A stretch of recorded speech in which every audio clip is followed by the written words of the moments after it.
Shalom Aleichem, on est dans Siman Resh Petet, le Seder de la Seouda Shachrit le matin, Shabbat. Alors il nous a dit déjà le Rav que la Seouda du matin, elle est comme le Seouda du jour. On fait Kiddush, mais ce n'est pas le même Kiddush du jour, de la nuit. Le Kiddush de la nuit, c'est un gros passage.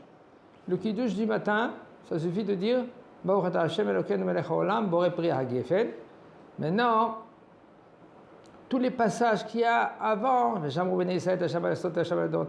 cela, ça c'est des passages, c'est des minagim. Nafkamina, qu'est-ce qui nous sort de cela? Il nous sort de cela que si une femme, elle n'a pas le sidour, le mari il a pris le sidour à la Beit Knesset. Okay? On parle quand il y a le hirouv, quand il y a un hirouv. Alors, elle peut faire simple, la bracha simple, Baruch atah Hashem Elokeinu melech haolam borei pri hagefen, elle a fait le kiddush. Okay? Et il nous a dit déjà le Rav que ça dépend de la femme si elle a l'habitude de prier. Si elle a l'habitude de prier, alors là elle peut prendre un petit café avant, même avec du lait, si elle ne peut pas sans le lait. Mais si elle n'a pas l'habitude de prier, okay, là, elle doit faire tout de suite le kiddush avant de manger. Par exemple, elle fait la tfila, elle fait sa prière, elle le fait à mincha, par exemple. Parce que le matin, elle s'occupe de ses enfants.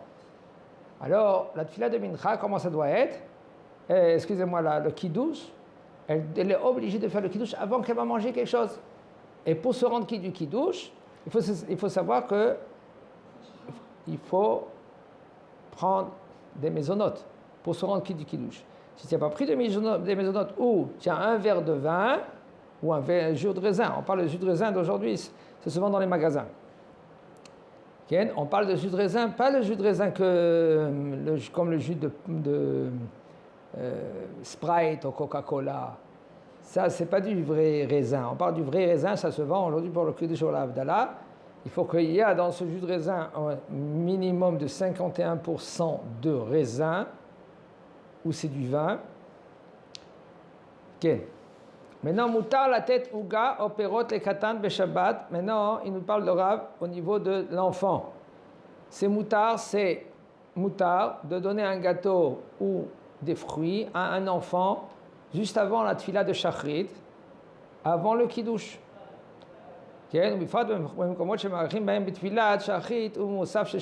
forte raison, quand ça se trouve dans que la tfila, elle prolonge jusqu'à 1h, des fois midi. Il commence à 8h, midi, ils ne sont pas encore sortis de la Beit Knesset. Mais ce qu'est cet enfant-là maintenant, il faut faire attention. Au niveau de l'éducation de l'enfant, il y en a qui sont trop stricts. Et ils nous disent, c'est le minimum. Attends, ils doivent être à la Beit Knesset. Et moi, je ne mange pas avant la tfila. Lui, il ne mange pas avant la tfila. On s'est oublié. L'enfant, ce n'est pas un garçon, ce n'est pas un adulte. Et même pour les tzomot, même pour les jeunes de Kippour, les jeunes de Tisha B'Av, un enfant, il a 10 ans. Tu n'as pas le droit de l'obliger qu'il fait un jeûne. Tu n'as pas le droit maintenant, même qu'il a 10 ans, qu'il ne mange pas avant la tfila. Les gens, ils sont fragiles. Plus forte raison, c'est les enfants.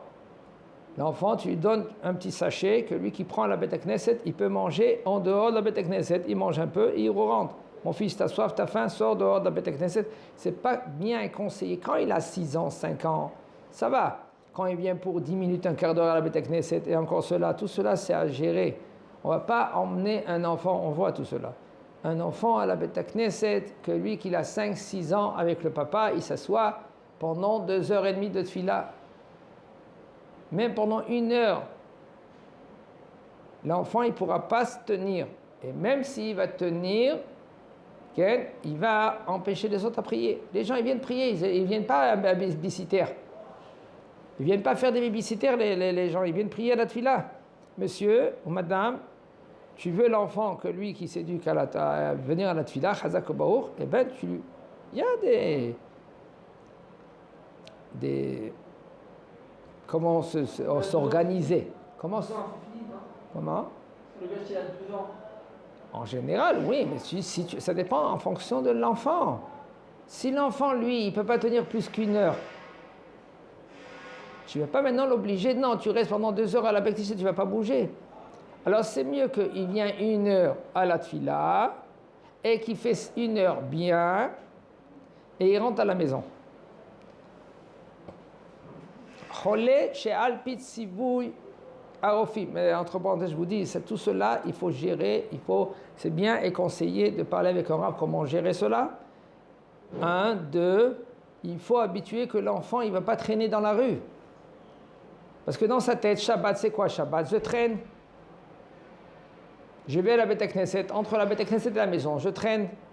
Ou entre la maison et la Beit Knesset, je traîne. Tout cela, c'est à papa et maman gérer. Il ne faut pas aussi l'étouffer l'enfant, mais il ne faut pas aussi trop lâcher. L'enfant, si tu sais que lui, il va tourner, il va s'amuser, tu ne sais pas où il va s'amuser. S'il va s'amuser dans des endroits que c'est un peu dangereux, regarde, ça fait la semaine dernière, qu'est-ce qui s'est passé? Un enfant, il est tombé dans un trou avec de l'eau. Il y avait de l'eau là-bas, 4 mètres de profond. Il est tombé à Mishmar, il s'est noyé. Il était avec la classe. Ils sont partis le soir. Et ils ne savaient même pas qu'il y avait un trou là-bas. Il y avait là-bas des bancs, des endroits que pour les jeux des enfants. C'est à papa et à maman à surveiller, à voir où l'enfant il est. Il dit le Rav, Cholé chez Alpit Sivouy Arofim. Alav le'echol baboker kodem shachrit. Quelqu'un qui est malade. Et le docteur, il a dit, il est obligé de manger avant le matin. Alors maintenant, il va y aller à la tfila. Mais il ne peut pas maintenant tenir jusqu'à 11h, 11h30. Pourquoi? Parce qu'il est malade. Minadin et notre sarich, les kiddush kodem asura. Selon la halakha, pas besoin de faire le kiddush pour manger. Pourquoi? Il est dispensé. Ah, imratsa le kadesh alayayin, t'avoie la bracha. Si maintenant il peut faire le kiddush sur le vin ou sur le jus de raisin, t'avoie la bracha, il aura la bénédiction. Vishte me'ayan kimlo logma bilvad. Il peut et il doit prendre le vin. Kimlo logma, c'est quoi kimlo logma? C'est pas un revit, c'est 44 millilitres et un peu plus. Ve'yochal kazait uga, il va manger le Kazait Uga, ça veut dire 27 grammes de gâteau. Et là, il est rendu quitte de Kiddush Mimkom Seuda. Velo Chashiv, Gaavam, Sheshote Yain, Kodem Atfila, Kevan Sheno, She'en Kavanato, Elle a les mitzvot à Kiddush. Et lui, maintenant, il dit le Rav, ça ne s'appelle pas. Arrête, pourquoi on n'a pas le droit de manger avant la Tfila? Comment? Bidou, tu as fait, mais très bien.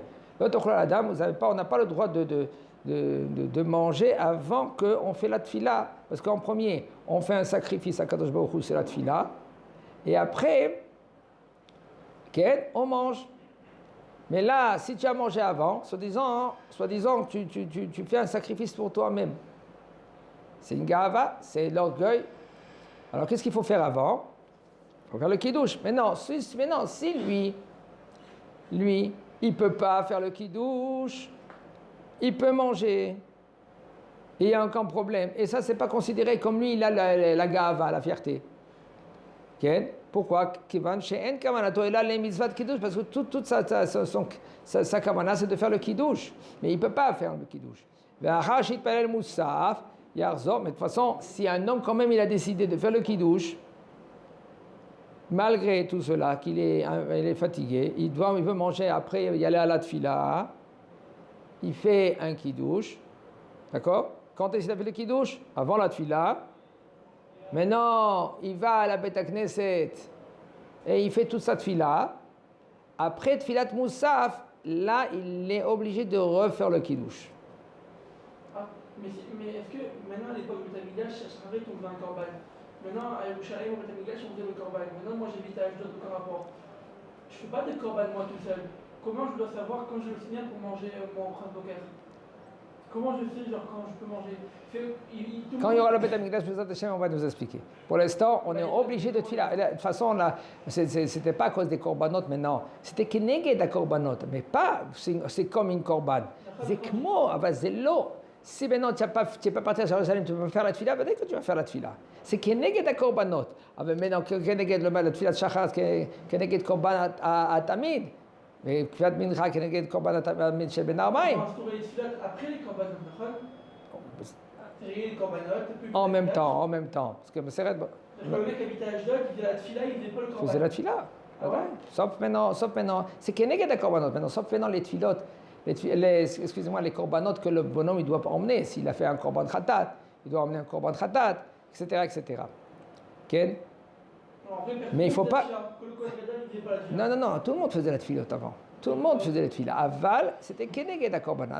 Tu dois emmener le korban. Tu emmènes un korban parce que si par exemple tu as allumé le feu Shabbat, chas v'shalom, sans faire exprès, là tu dois emmener un korban khatat, ken, etc. Chazak Baruch.